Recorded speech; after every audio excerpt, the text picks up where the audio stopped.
भगवान राम जी के चरणों में कथा अर्पित करेंगे।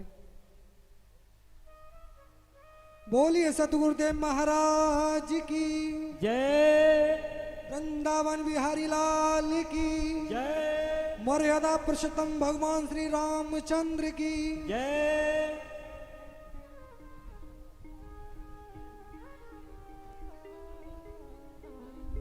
जय। जय। संजीव गुप्ता धनसारी वाले व्यासपीठ पर आए और परम पूजनीय महाराज जी का आशीर्वाद ग्रहण करें।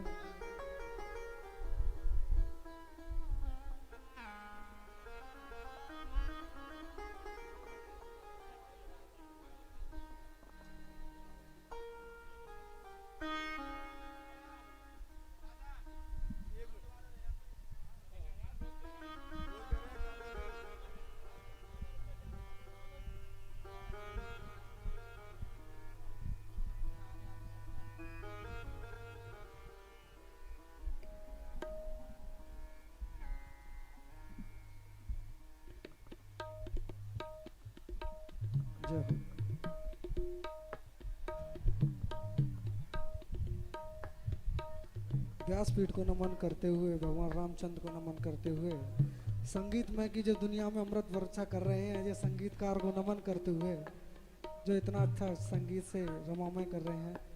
जय हो गुरु माँ।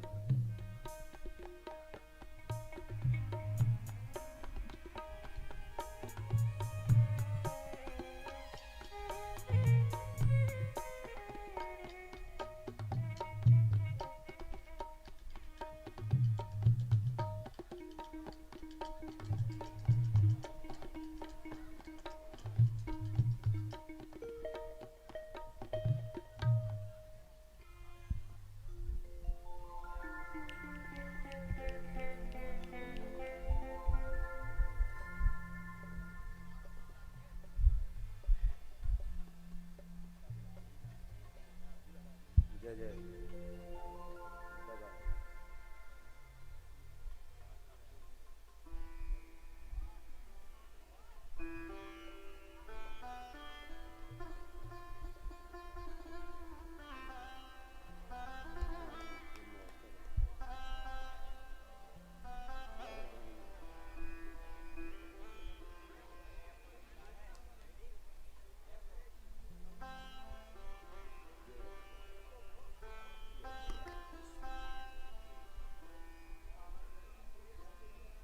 सद्गुरुदेव भगवान की जय।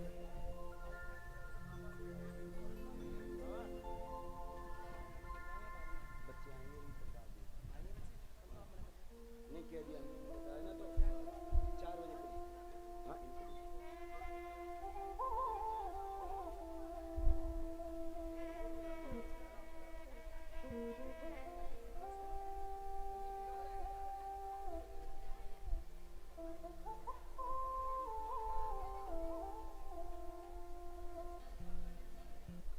सियावर रामचंद्र भगवान की जय।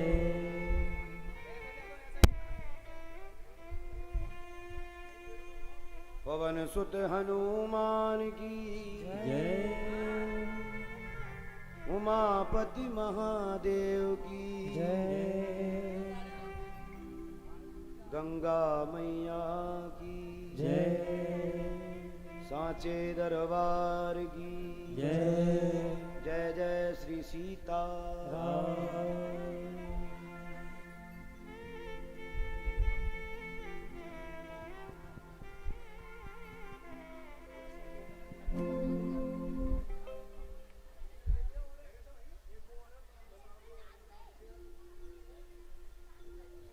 श्री राम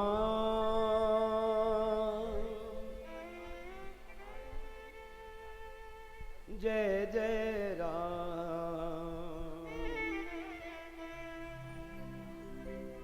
राजा राम सीता राम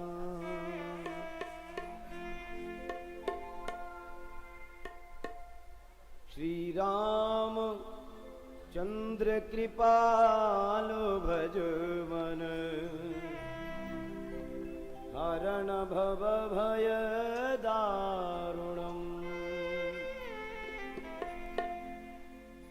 नवकंज लोचन कंज मुख कर कंज पद कंजारुणम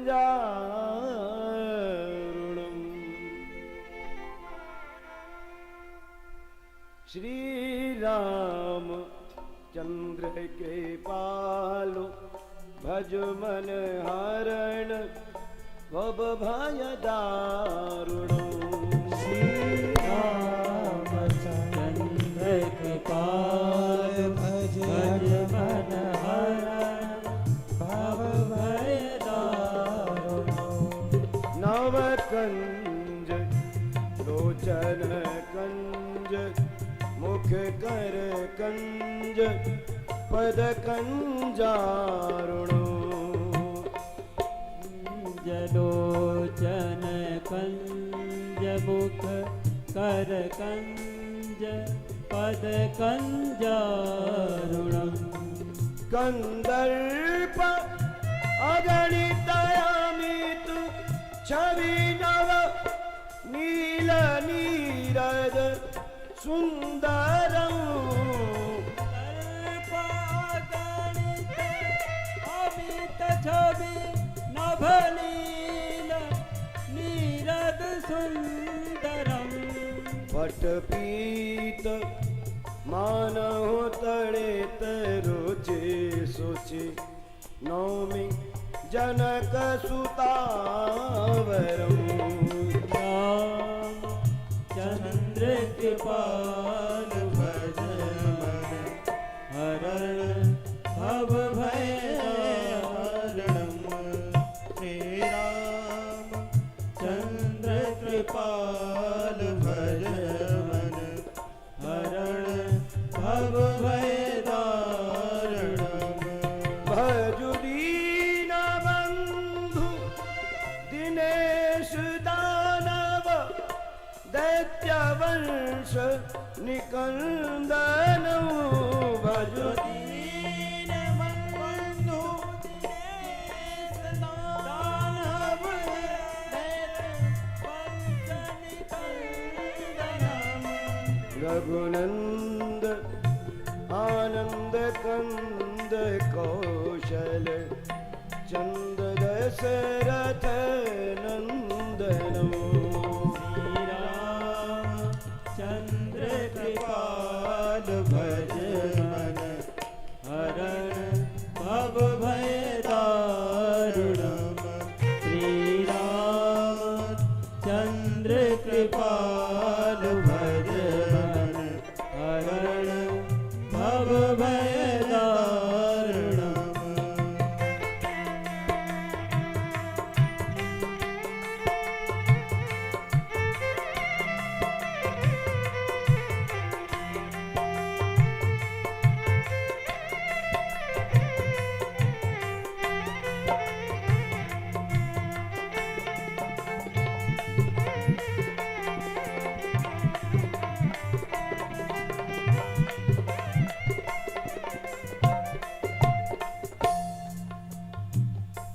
सिर मुकुट कुंडल तिलक चारुदार अंग विभूषणम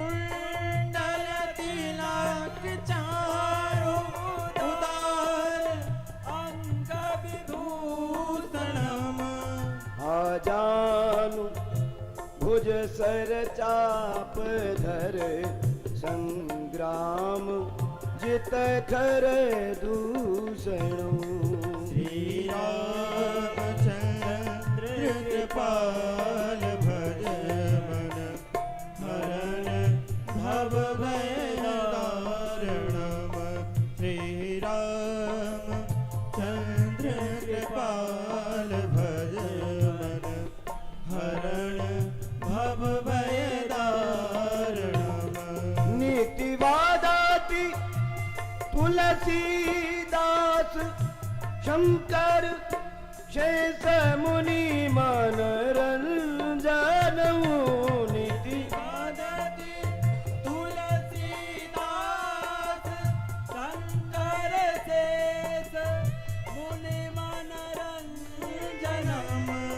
मम हृदय कंज निवास कुरु कामादि खलदल गंजनो श्री राम चंद्र कृपाल भज मन हरण भव भय दारुणम् श्री राम चंद्र कृपाल भज मन हरण भव भय दारुणम् श्री राम चंद्र कृपाल भज मन हरण भव भय दारुणम् श्री राम।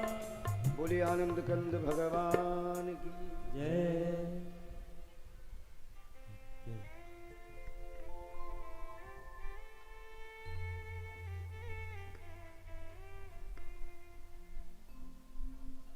श्री गणेशाय नमः।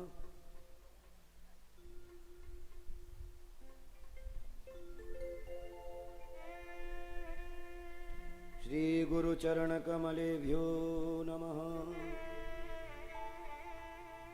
अंबिकायै नमः। जगदंबिकायै नमः। अज्ञानतिमिरान्धस्य ज्ञानाञ्जनशलाकया चक्षुरुन्मीलितं येन तस्मै श्रीगुरवे नमः। वन्दे बोधमयं नित्यं गुरुं शङ्कररूपिणम् यमाश्रितो हि वक्रोऽपि चन्द्रः सर्वत्र वन्दते। नारायणं नमस्कृत्य नरं चैव नरोत्तमं देवीं सरस्वतीं व्यासं ततो जयमुदीरये। नीलाम्बुजश्यामलकोमलाङ्गं सीतासमारोहपितवामभागं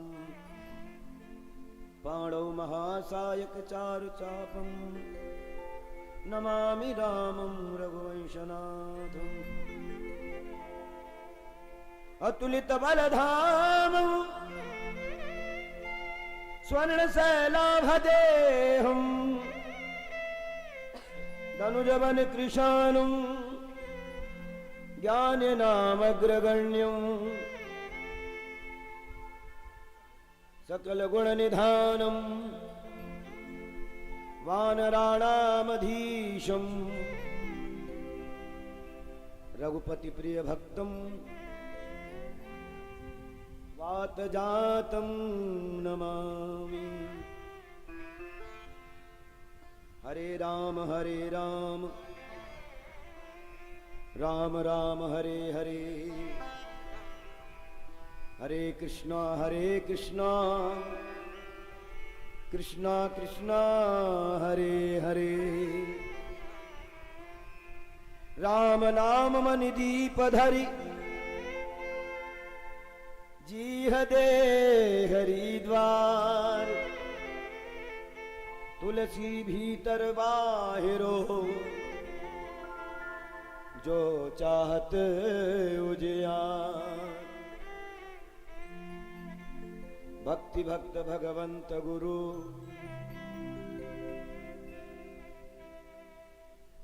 चतुर नाम बपुए। तिनके पद वंदन नासत विघ्न अनेक। तिनके पद वंदन किए नासत विघ्न अनेक। तिनके पद वंदन किए नासत विघ्न अनेक। सादर शिवहि नाय अभमाथा। सादर से वही नाई अब माथा। वर्णव विशद राम गुण गाथा। वर्णव विशद राम गुण गाथा। वंदो गुरु पद पद्म परागा। वंदो गुरु पद पद्म परागा। सुरचि सुवास सरस अनुरागा। सुरचि सुवास सरस अनुरागा। श्री राम जय राम जय जय राम। श्री राम जय राम जय जय राम। श्री राम जय राम जय जय राम। श्री राम जय राम जय जय राम। मंगल मूर्ति मारुति नंदन। मंगल मूर्ति मारुति नंदन। मंगल मूर्ति मारुति नंदन। मंगल मूर्ति मारुति नंदन। सकल अमंगल मूल निगम। सकल मंगल मूल निकंदन। सकल मंगल मूल निकंदन। श्री राम जय राम जय जय राम। श्री राम जय राम जय जय राम।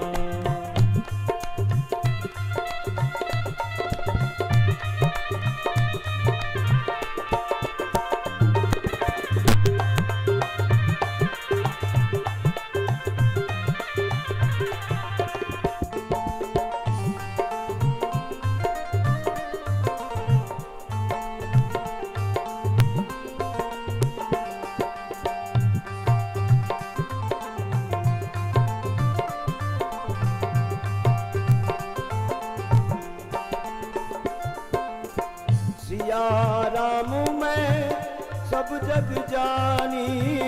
सिया राम में सब जग जानी। सिया राम मैं सब जग जानी। सिया राम में सब जग जानी। करो प्रणाम जोर जोग पानी। करहु प्रणाम जोर जोग पानी। श्री राम जय राम जय जय राम। श्री राम जय राम जय जय राम। श्री राम जय राम जय जय राम। श्री राम जय राम जय जय राम। दोनों हाथ उठा श्री के। राम जय राम जय जय राम। श्री राम जय राम जय जय राम। श्री राम जय राम जय जय राम। श्री राम जय राम जय जय राम। श्री राम जय राम जय जय राम। श्री राम जय राम जय जय राम। श्री राम जय राम जय जय राम। श्री राम जय राम जय जय राम। श्री राम जय राम जय जय राम। बोलिए आनंद कंद भगवान की जय। शंकर भगवान की जय। गंगा मैया की जय। गौ माता की जय। सांची दरबार की जय। जय जय श्री सीता। राम।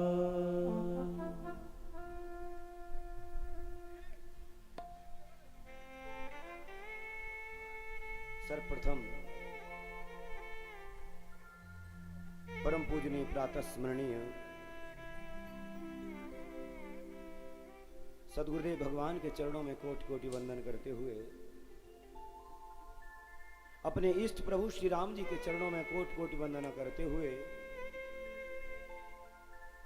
व्यासपीठ को कोटि कोटि नमन करते हुए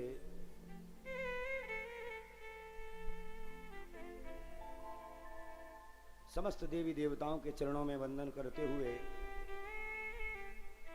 आए हुए समस्त भक्तों को सियाराम में दर्शन करते हुए सभी का वंदन करते हुए आज की कथा को प्रारंभ करेंगे। षष्ठम दिवस की कथा को प्रारंभ करने से पूर्व आइए थोड़ी देर के लिए मिलकर के गुरुदेव भगवान के चरणों में प्रार्थना करेंगे। उसके पश्चात सभी मिलकर के कथा गंगा में डुबकी लगा करके अपने को आनंदित करेंगे। झूमते हुए आनंद लेना है, क्योंकि ये कथा गंगा है और कथा गंगा में भाव से गोता लगाया जाता है।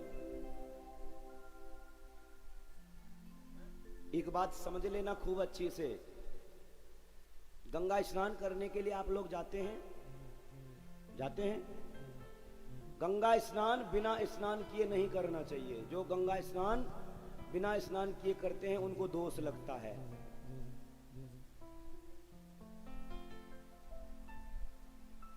गंगा स्नान को करने से पूर्व अपने आप को शुद्ध किया जाता है, पवित्र किया जाता है, उसके पश्चात गंगा में डुबकी लगाई जाती है। ऐसे ही कथा गंगा में अपने संदेहों को दूर करके कथा गंगा में जो डुबकी लगाएगा उसका कल्याण होगा, अन्यथा वो ऐसे ही विचरण करता रहेगा, कितनी भी कथा सुन ले। क्योंकि सुनो, ये हम नहीं कह रहे, ये बाबा तुलसीदास का वचन है।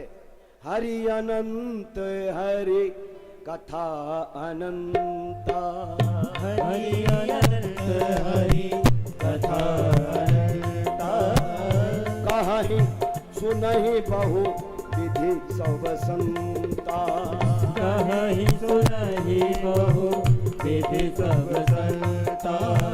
हरि अनंत हरि कथा अनंता, हरि अनंत हरि कथा अनंता, हरि अनंत हरि कथा अनंता। भगवान अनंत हैं और भगवान की कथा भी, भगवान की कथा को नाना प्रकार से संत अपनी अपनी प्रवृत्ति से, संत अपनी अपनी प्रज्ञा के बुद्धि के हिसाब से, संत अपनी अपनी भाव के हिसाब से। गोस्वामी तुलसीदास से पूछा, समझ लेना,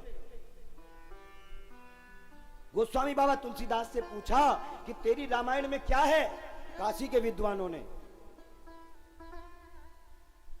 काशी में बाबा तुलसीदास गंगा स्नान करने के लिए और काशी विश्वनाथ का दर्शन करने के लिए जाते हैं। तभी काशी के मंद बुद्धि के विद्वान, समझ लेना,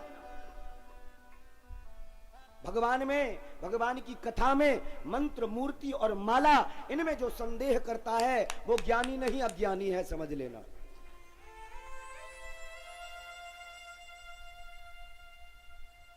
स्वयं को ज्ञानी समझा बैठा है वो, ये बिल्कुल उसका अज्ञान है, ये समझ ले। भगवान में संदेह सती जी ने किया, क्या हुआ? भगवान में कोई संदेह करता है, भगवान की कथा में जो संदेह करता है उसका कल्याण संभव, समझ लेना। बहुत सारी कथाएं हो रही हैं, फिर भी आज मति में, आज हमारी बुद्धि में परिवर्तन क्यों नहीं आ रहा? क्योंकि हमने अपनी बुद्धि को जैसी है वैसी ही बना करके रखा है, कथा को प्रवेश ही नहीं किया अपनी बुद्धि में। कुछ क्रियाओं को, कुछ बातों को जान गए, उसके कारण हम विज्ञ बन गए। नहीं, भगवान की कथा सुनोगे तो आश्चर्य में पड़ जाओगे। कौशल्या मैया राम जी को गोद में लेकर के आती है और जसोदा मैया कृष्ण जी को गोद में लेके आती है और दोनों के लाला बदल जाते हैं। जमुना के किनारे पर बदल गए, राम जी की जगह पर कन्हैया पहुंच गए और कन्हैया की जगह पे राम जी पहुंच गए। राम जी तो बड़े सीधे साधे हैं और कन्हैया बड़े टेढ़े टाढ़े हैं। अयोध्या में कन्हैया ने खटपट की, बोले ये लाला हमारा नहीं है, कोई गड़बड़ है, लाला को आज कहां है गयो। इधर यशोदा मैया भी सोचती है कि हमारा लाला ना तो माखन खा रहे हो ना मिश्री खा रहे हो, बात क्या हो गई। तभी एक संत आते हैं, संत बताते मैया तुम्हारे लाला बदल गए। कहां, कौन से युग की बात है बोलो? एक त्रेता की और एक द्वापर की, और दोनों को एक साथ कर दिया भक्त ने, समझ लेना। ये भक्त की भावना है और भगवान की कथा तो भावग्राही है। जाकी रही भावना जैसी जागी रही भावना जैसी, प्रभु मूरत देखी बिन तैसी। प्रभु मूरत देखी ऐसी। एक बार नारद जी से पूछा, नारद जी ने भगवान से पूछा, प्रभु आप कहां रहते हैं? तो समझ लेना ये हमारी बात नहीं है, ये भगवान की वाणी है। भगवान ने स्वयं कहा नारद जी से, ना हम बसामि वैकुंठे योगी नाम हृदय नच्च मद भक्ता यत्र गायंती तत्र तिष्ठामि नारद। मेरे भक्त जहां बैठ करके मेरा गुणगान करते हैं, मैं वहीं पर वास करता हूं। मेरा वास वैकुंठ में। ये भक्तों की भावना है कि भगवान वैकुंठ में रहते हैं। भगवान वैकुंठ में रहेंगे तो तुम्हारा काम कौन करेगा? तुम्हारे शरीर में जो श्वास चल रही है उसको कौन चलाएगा? योगियों के हृदय में भी योगियों की भावना है। भगवान तो भक्त की भावना के हिसाब से प्रकट हो जाते हैं। भक्त प्रहलाद ने नरसिंह के रूप में भगवान को प्रकट किया। न पशु हैं और न मनुष्य हैं, क्योंकि प्रहलाद के पिता ने एक वरदान मांगा है, न मेरी मृत्यु मनुष्य से हो और न मेरी मृत्यु पशु से हो। तो भगवान ने कहा मैं दोनों बन करके आता हूं। समझ गए? भगवान की कथा तो भाव की कथा है। भगवान तो भाव के भूखे हैं। काशी में जाकर के तुलसीदास बाबा विचरण करते हैं, तभी काशी के अल्प विद्वान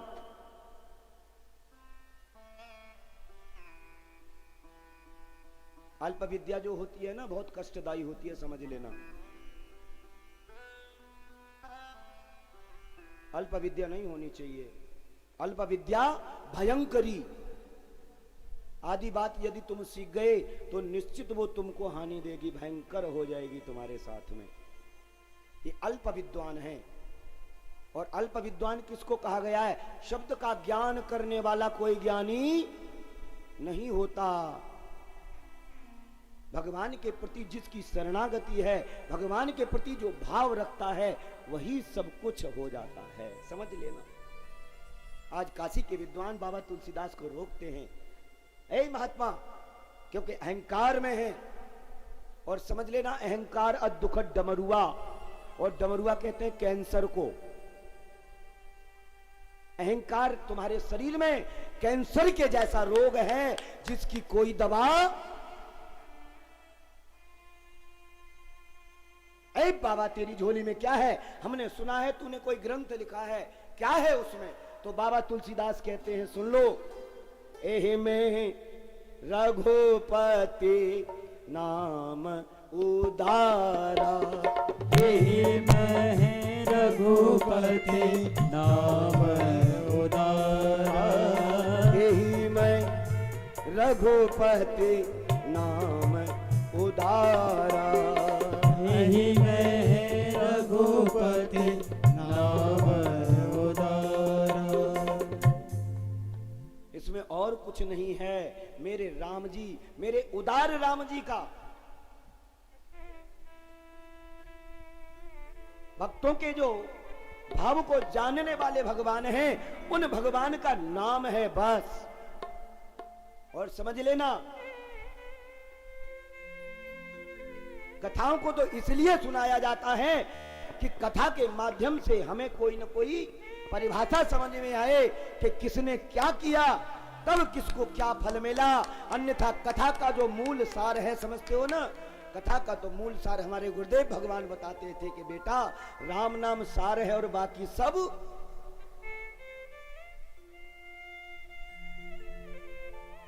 सारे क्रम जो करते हैं हम अपने आत्म कल्याण के लिए करते हैं। और राम नाम के प्रति दृढ़ विश्वास के साथ जब तक उसका निरंतर भाव नहीं है, तब तक कोई कथा कल्याण नहीं कर सकती।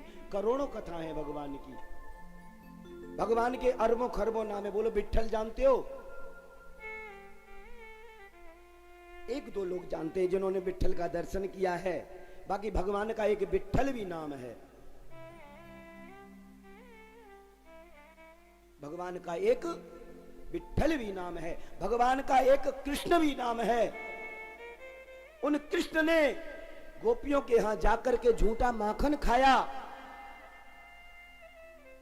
ग्वालों की झूठी 3-3 4-4 दिन बासी जो कड़ी कहते हैं, कड़ी को पाया। भक्त वत्सल भगवान हैं, भगवान किसी ज्ञान विज्ञान को समझ नहीं देते। भगवान की कथा भगवान की सान्निध्यता प्राप्त करने के लिए सुनी जाती है, कही जाती है। कथा से क्या मिलता है? केन कारण इति कथा। कथा शब्द का अर्थ है केन कारण इति कथा। ये किस कारण से हुई? कारण को कथा कहते हैं। तो इन कारणों को जान जान के तो हम बावरे हो जाएंगे। जानना है तो एक ही जानो,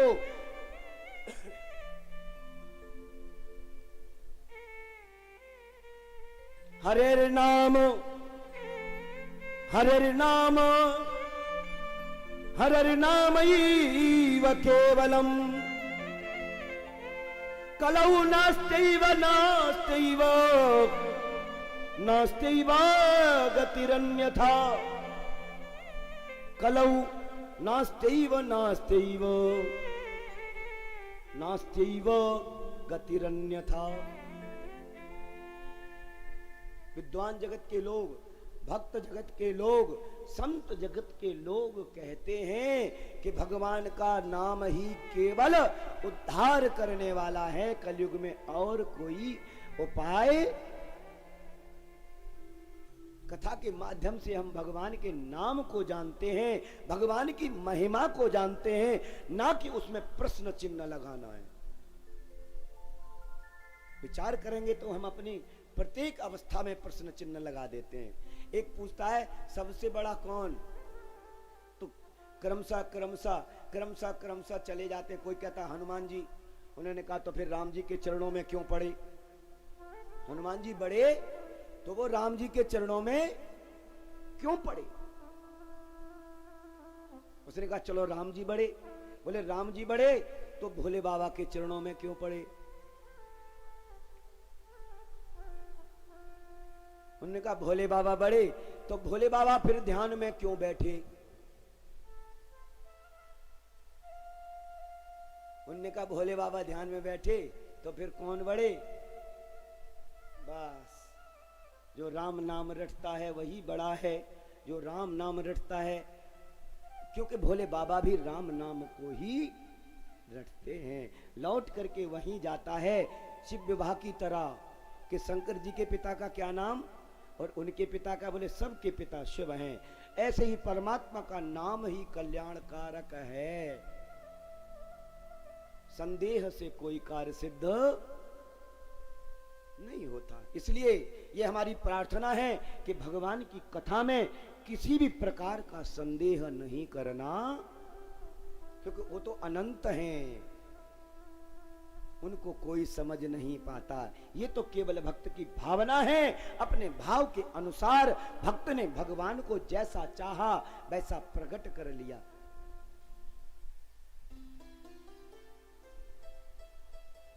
कल की कथा में बाबा भोलेनाथ माता पार्वती को, याज्ञवल्क्य ऋषि, भारद्वाज ऋषि को भगवान के विवाह की कथा सुनाते हैं। जनक नंदिनी जानकी के साथ मेरे प्रभु श्री राम का पानी ग्रहण संस्कार होता है। 3 भाई और हैं, लखन, भरत और शत्रुसूदन। तीनों भाइयों का भी विवाह राजा जनक के नगर से ही। कुशध्वज हैं इनके भाई, कुशध्वज की पुत्री हैं, उनके साथ और भाइयों का विवाह हुआ। चारों भाई विवाहित हो गए। अब तो विदा का समय आया। विदा के समय पर बड़ी दुख की घड़ी आती है, बड़ी दुख की घड़ी आती है। जैसे ही राजा जनक ने समय देखा कि अब कन्या मुझे विदा करनी है। ऐसे भाव को जब स्मरण करते हैं राजा जनक मूर्छित होकर के पृथ्वी पर गिर जाते हैं। पुत्री वियोग में राजा जनक बड़े दुखी हो रहे हैं। अब मेरे राज्य में कैसे जो नित्य क्रिया है वो कैसे होगी? अब तक मेरे राज्य की नित्य क्रिया को मेरी जानकी के माध्यम से किया जाता था। मेरी जानकी भोजन भंडार को ऐसे सिद्ध रखती थी। अब मेरे यहाँ क्या होगा? नाना प्रकार से विचार कर रहे हैं, दुखी हो रहे हैं राजा। तभी संत आ जाते हैं, समझ लेना, तभी संत आ जाते हैं। और संतों के वचनों पर जिनको विश्वास होता है वही अपना कर्म सिद्ध कर पाते हैं, समझ लेना। अन्यथा जनक की तरह मन में उद्वेग पैदा करके व्याकुल होते रहते हैं, विचलित होते रहते हैं, उनकी समझ में कुछ भी नहीं।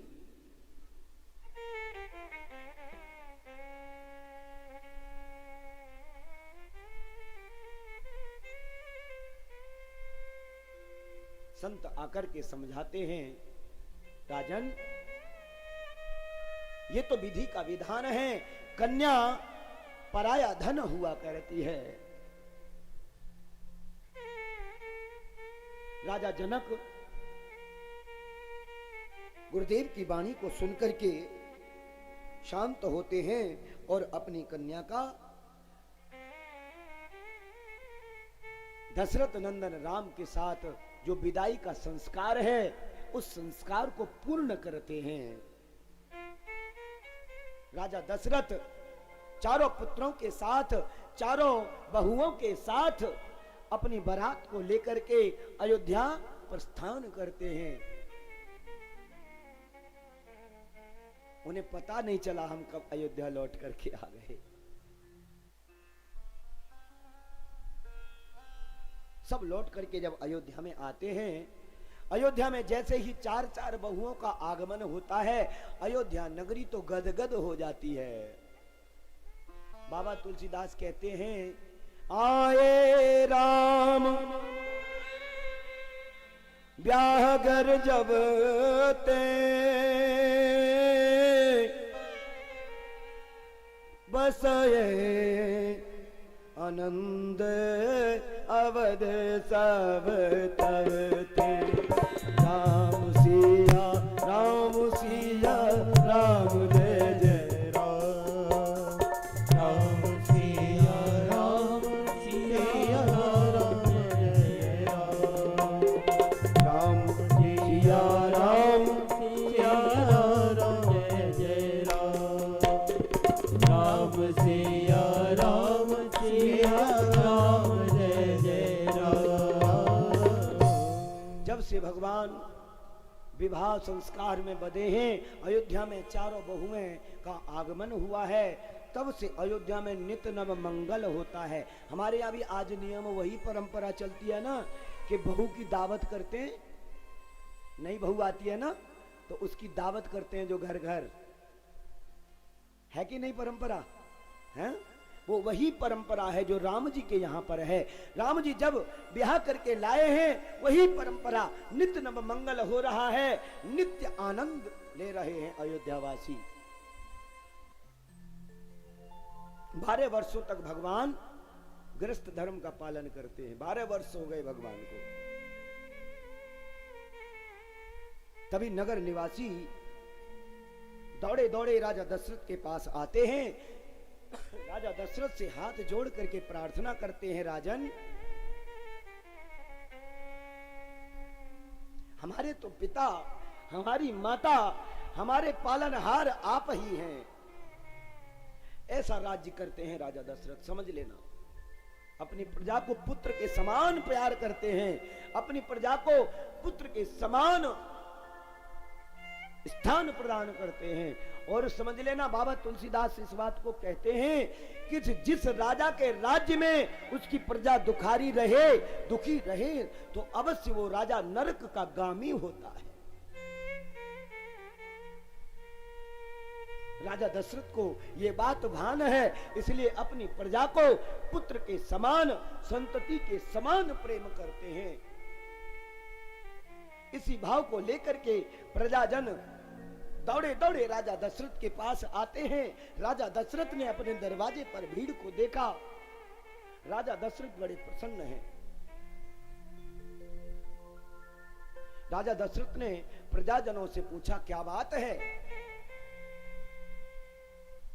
आज प्रातः काल तुम सब इतनी प्रसन्न मुद्रा में होकर के तुम्हारे आगमन का कारण क्या है? प्रजाजन हाथ जोड़ करके निवेदन करते हैं, राजन, सबके उर अभिलाष कहीं मनाई महे, आप अछत जुबराज पद राम ही देऊ नरे, आप अछत जुबराज पद राम ही देऊ नरे। हे राजन, हम सबके हृदय में एक कामना है, एक इच्छा है, और हम बाबा भोलेनाथ के चरणों में दंडौत करके बाबा भोलेनाथ का जो संकल्प है, बाबा भोलेनाथ की जो प्रक्रिया है, उसको निभाते हुए कहते हैं कि हमारे सबके हृदय में एक भावना है कि आपके ज्येष्ठ पुत्र को युवराज बनाया जाए। राजा ने प्रजा को अपने पुत्र के प्रति इतना समर्पित जैसे ही देखा, राजा दशरथ एकदम व्याकुल हो गए, उनकी आंखों से अश्रुपात होने लगा। राजा इतने प्रसन्न हैं, मन ही मन विचार करते हैं, आज मैं कितना बड़भागी हूं, आज मैं कितना भाग्यशाली हूं, आज मेरे चार चार पुत्रों के प्रति, मेरे प्रति मेरी प्रजा का इतना भाव है, समझ लेना।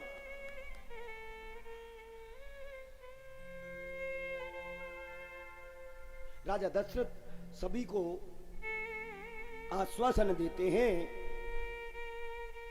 और आश्वासन देने के पश्चात कहीं और नहीं जाते। प्रजाजनों को आश्वासन दिया और शीघ्रता पूर्वक संत के पास गए, अपने गुरुदेव के पास गए। कोई विचार नहीं किया, दौड़े दौड़े वशिष्ठ मुनि के पास जाकर के प्रार्थना करते हैं, गुरुदेव,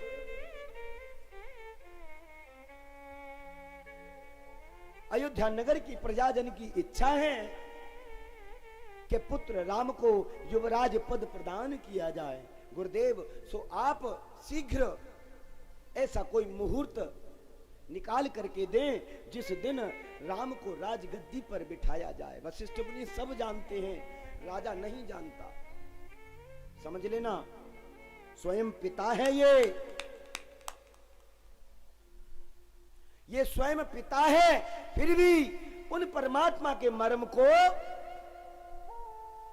लक्ष्मण जी 14 वर्षों तक साथ रहे, फिर भी भगवान के मर्म को, क्योंकि भगवान के मर्म को कोई जान, चार बात किसी को याद हो सकती हैं,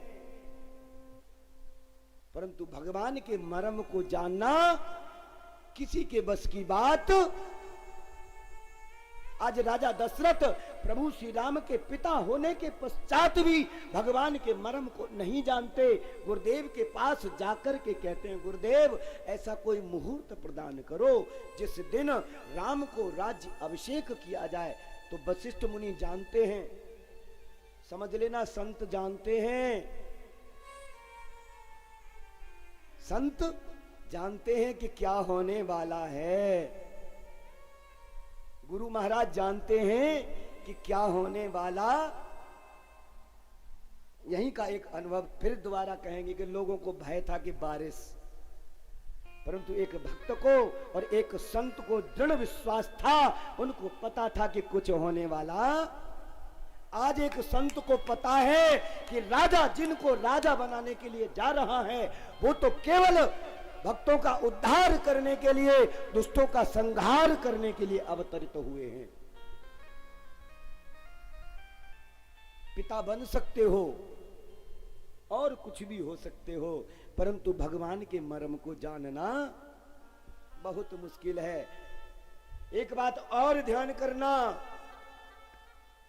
ये कहा कि भगवान के मर्म को नहीं जानते, परंतु एक निषाद जाति का व्यक्ति, समझ लेना, अपने आप में बड़प्पन जिनके अंदर है, अपने आप को जो श्रेष्ठ की संज्ञा प्रदान कर चुके हैं, उनको भगवान का कोई अंश समझ में नहीं आएगा। ये बिल्कुल सत्य है। और एक भील जाति का आदमी, निषाद जाति का व्यक्ति जो कि केवट है, क्या नाम है उसका, जब भगवान वन को जाते हैं तो केवट की आवश्यकता गंगा पार करने के लिए पड़ती है, तो भगवान के चरणों को धोने की बात करता है और भगवान से कहता है कि कहां हूं तुम्हार मर्म में। भगवान के मर्म को जानता है तो केवल भगवान का भक्त ही जान सकता है, अन्यथा भगवान को कोई जान। राजा दशरथ की समझ में कुछ नहीं है। वशिष्ठ मुनि जानते हैं। वशिष्ठ मुनि थोड़ी सी बात को घुमा देते हैं। राजा से कहते हैं, राजन बेगी विलंबन करी हो साजय सबों समान, सुदिन सुमंगल तबही जब राम हो ही जुबरा, सुदिन सुमंगल तबही जब राम हो ही जुबरा। वशिष्ठ मुनि बात को घुमा देते हैं क्योंकि जानते हैं, परंतु राजा की समझ में कुछ भी।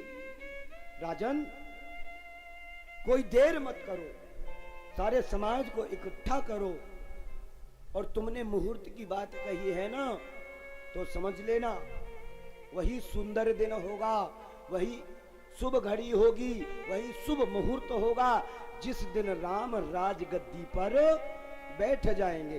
राजा ने समझा कि कोई भी दिन कर दें, गुरुजी ने तो कोई भी दिन का आदेश कर दिया, परंतु यहाँ जो संकेत है वशिष्ठ मुनि का भगवान की ओर है। जिस दिन भगवान चाहेंगे तदेव लगनम सुदिनम तदेव तारावलम चंद्रवलम तदेव विद्यावलम देववलम तदेव लक्ष्मीपते तेंघ्रुंग स्मरामि। उसी दिन अपना मंगल दिन समझ लेना, जिस दिन तुम भगवान का स्मरण कर रहे हो वही घड़ी शुभ समझ लेना, जिस घड़ी तुम भगवान का नाम जप रहे हो। हनुमान जी महाराज तो कहते हैं, कही हनुमंत विपति प्रभु सोई, जब तब सुमिरन भजन न होई। राम सिया राम जय जय राम, राम सिया राम जय जय राम। कही हनुमंत विपति प्रभु सोई, जब तब सुमिरन भजन न होई। राम सिया राम जय जय राम,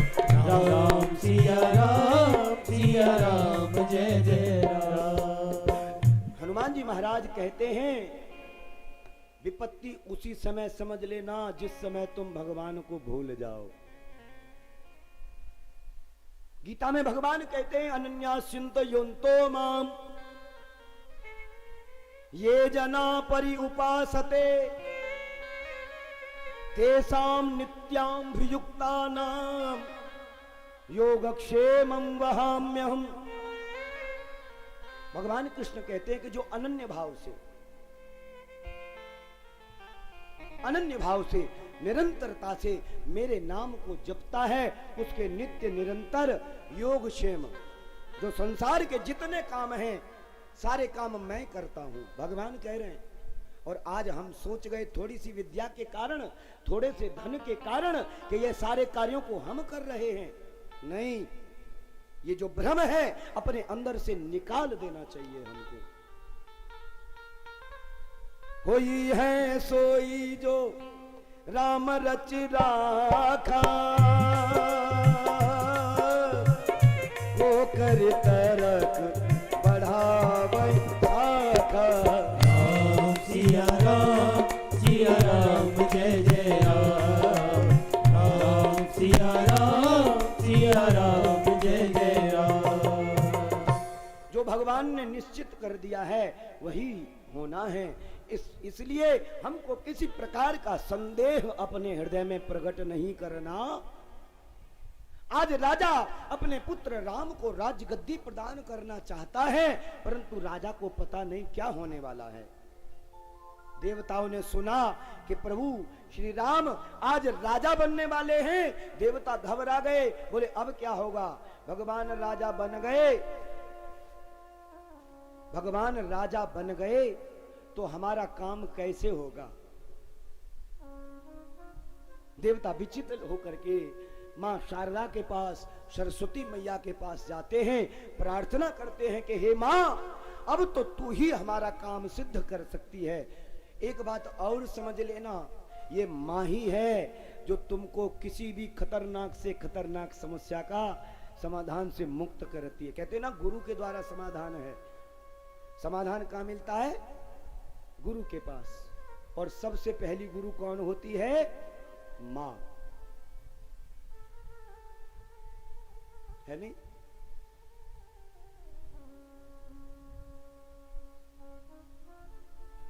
मां की चरणों की सेवा करना परम कर्तव्य है संतति का, क्योंकि प्रथम गुरु की ही तुमने सेवा नहीं की तो अन्य जीवन में कितने भी शास्त्र को गुरु बना लेना, एक ग्रंथ को गुरु बना लेना, केवल तुमको शब्द का ज्ञान हो सकता है, वाक पटुता तुम्हारे अंदर आ सकती है, परंतु तुम्हारे हृदय में भगवान की भक्ति प्रवेश ये सब मां के माध्यम से ही प्राप्त होता है। क्योंकि मां कोई साधारण नहीं, मां एक तत्व है। मां एक तत्व है, मां कोई इंसान नहीं होती, मां तो मां ही होती है। आज सरस्वती मैया के पास जाकर के सारे देवता प्रार्थना करते हैं कि मां, आज हम बहुत बड़ी आपत्ति विपत्ति में आ गए हैं, मैया आज उस विपत्ति से मुक्त करने का जो साधन है, आज उस विपत्ति से केवल मां हमको तू ही मुक्त कर सकती है, अन्यथा हम तो बहुत संकट में घिर गए, अब तो हमारा कल्याण हो ही नहीं सकता, क्योंकि असुर हमको कोई कार्य करने नहीं दे रहे। मां सरस्वती ने पूछा, क्या बात है देवताओं? सरस्वती मैया से देवता लोग कहते हैं कि मां, नारायण जो जगत नियंता जगदीश्वर हैं, उन्होंने राम के रूप में अयोध्या में अवतार ले लिया है और वो भक्तों का उद्धार करने के लिए आए हैं, परंतु उनके पिता के रूप में जो अवतरित हुए हैं राजा दशरथ, वो उनको राजा बनाना चाहते हैं। मां, कल ही उनको राजा बनाया जाएगा, यदि राम राजा बन गए तो देवताओं का कार्य बिगड़ जाएगा। सरस्वती मैया पूछती है, देवताओं मुझे क्या करना है? तो सरस्वती मैया से कहते हैं देवता के मां तुम जाकर के अयोध्या के लोगों की बुद्धि को परिवर्तित करो। समझ लेना, सरस्वती मैया भी अयोध्या जाने में घबरा गई, एकदम कांपने लगी और देवताओं से हाथ जोड़ करके कहती हैं, देवताओं ये तुमने मुझे क्या काम दे दिया, क्योंकि यत्र युद्धम नास्ति यस्य सा अयोध्या, जहां पर कोई विवाद ही नहीं है वही अयोध्या है। आज भी अयोध्या के पीछे संसार में विवाद हुआ, परंतु अयोध्या जाकर के देख लो, हमने स्वयं जाकर के देखा है, वहां पर कोई किसी में विवाद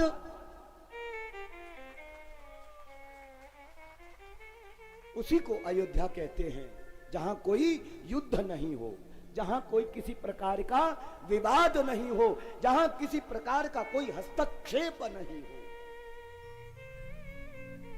सरस्वती मैया घबरा गई, अब मैं ये कार्य कैसे सिद्ध कर पाऊंगी। देवता घबरा गए, देवता रोने लगे, परंतु ये तो मां है, समझ लेना, फिर ध्यान देना, ये मां है,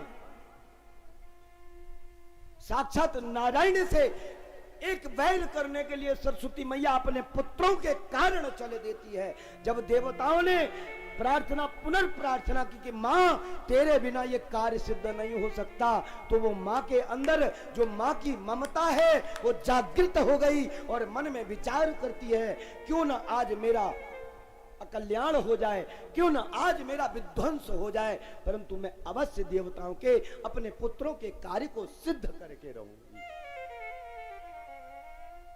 सरस्वती मैया विघ्नेश्वरी का रूप बना करके अयोध्या में प्रवेश करती है, तो अब उस विघ्नेश्वरी के रूप में सरस्वती मैया को अयोध्या में घुसने का स्थान ही नहीं मिल रहा।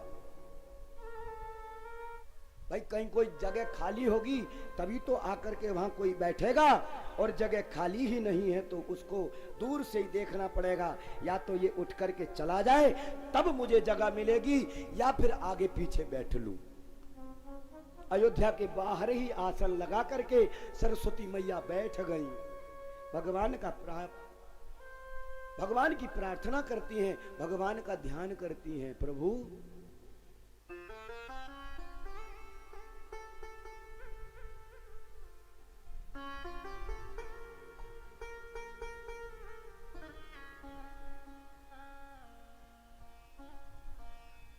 प्रार्थना कर रही हैं,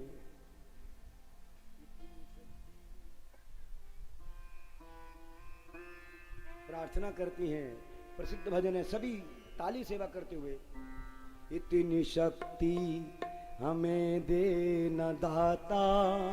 हमको भी यही विश्वास के साथ भगवान से प्रार्थना करनी है जो सरस्वती मैया का भाव है। सरस्वती मैया भगवान से कहती हैं, बैठी हैं द्वार पर प्रार्थना कर रही हैं, इतनी शक्ति हमें दे न दाता, मन का विश्वास कमजोर होना, इतनी शक्ति हमें दे न दाता, मन का विश्वास कमजोर होना।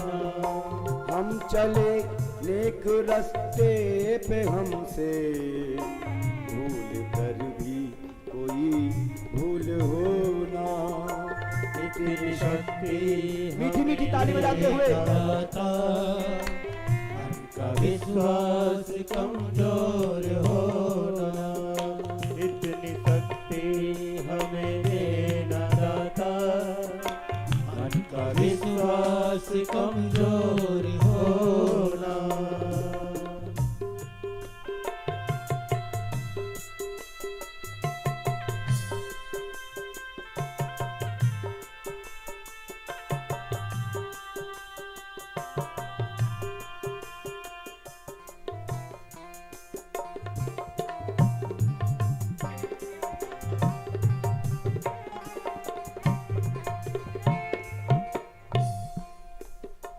दूर अज्ञान के हों अंधेरे, तू हमें ज्ञान की रोशनी दे, पूरे अज्ञान के हो अंधेरे, तू हमें ज्ञान की रोशनी दे।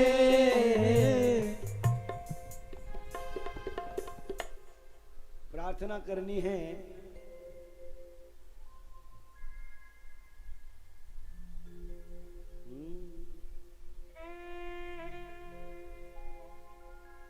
सरस्वती मैया प्रार्थना करती है कि प्रभु मुझे शक्ति प्रदान करो, जो ऊर्जा प्रदान करो, मेरे मन की जो दृढ़ता है वो कमजोर ना हो। ऐसा ही भगवान से भाव बनाना है हमको भी। अज्ञानता के अंधेरे हमारे दूर हो जाएं। सरस्वती मैया की प्रार्थना को भगवान स्वीकार करते हैं, तभी भगवान सरस्वती मैया को प्रवेश करने के लिए मंथरा नाम का स्थान प्रदान करते हैं। समझ लेना। मंथरा कौन है? मन स्थिरा, जिनका मन स्थिर नहीं है, मन ना स्थिरा, उसी का नाम है मंथरा। उसका मन स्थिर, और जिसका मन स्थिर नहीं रहता, समझ लेना वो निश्चित संसार में नाना प्रकार के दोषों की चादर ओढ़ लेता है अपने ऊपर। मंथरा के रूप में जैसे ही सरस्वती मैया को स्थान प्राप्त हुआ, सरस्वती मैया विघ्नेश्वरी के रूप में आकर के मंथरा की बुद्धि पर बैठ जाती हैं। इधर बड़ा वैचित्र है। मेरे प्रभु श्री राम को जब पता चलता है कि उनका राज्य अभिषेक होने वाला है, तो भगवान दुखी हो गए। भगवान दुखी हो जाते हैं। भगवान के मन में विचार आता है कि मैं किस काम को आया हूं, और ये पिताजी महाराज मुझसे क्या काम करवाने लगे। भगवान बहुत दुखी हैं। तभी देखिए कहते हैं कैकेयी माता खराब थी, नहीं, कैकेयी माता ने तो सारे दोषों को अपने ऊपर ले लिया। कैकेयी माता तो केवल एक ही बार बोली है, उसके पश्चात उसने अपनी वाणी को बंद कर लिया। धन्य है वो मैया।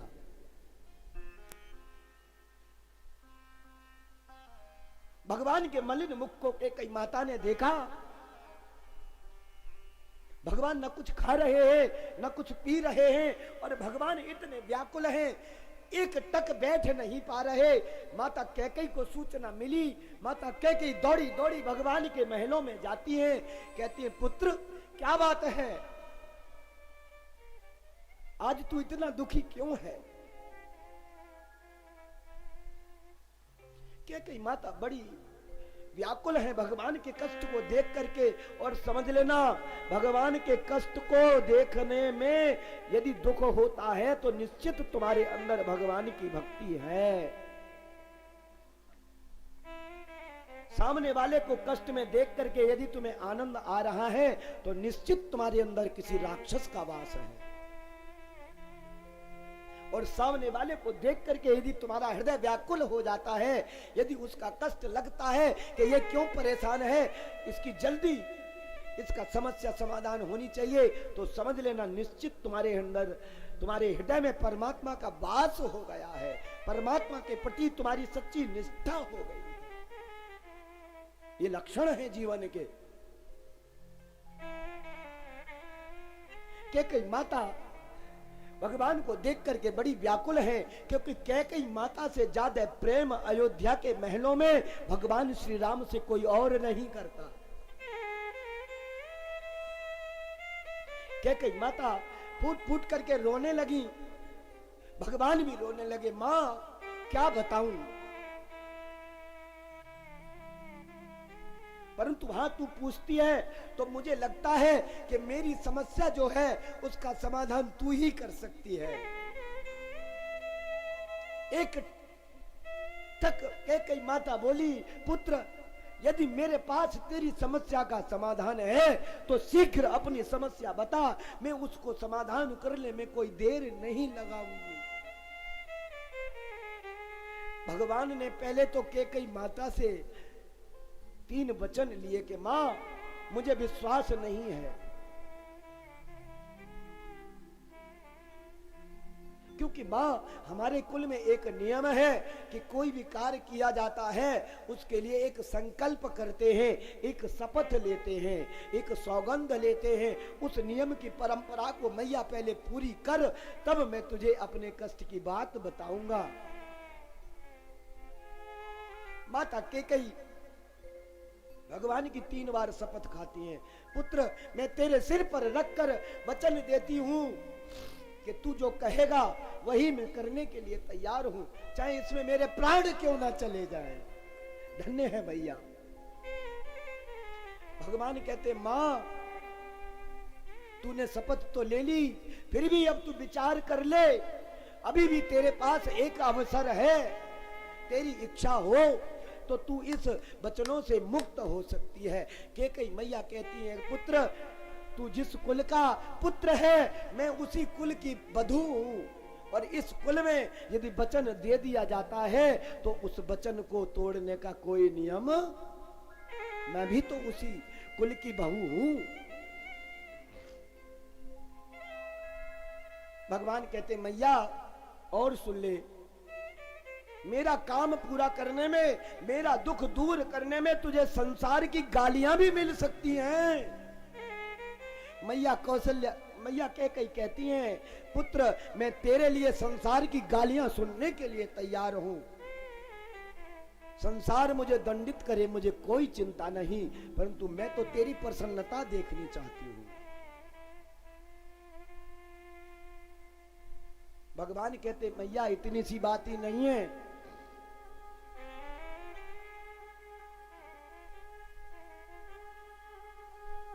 भगवान कहते मैया इतनी सी बात नहीं है, जो तेरी कुक्षी से जन्मा तेरा पुत्र है ना भरत, जिस पुत्र ने तेरी कोख से जन्म लिया है, मेरा कार्य करने के पश्चात वो पुत्र भी तुझे त्याग देगा। तभी कैकेयी मैया पछाड़ खा के गिर जाती है। पुत्र मैं तो सोचती थी कि मेरा पुत्र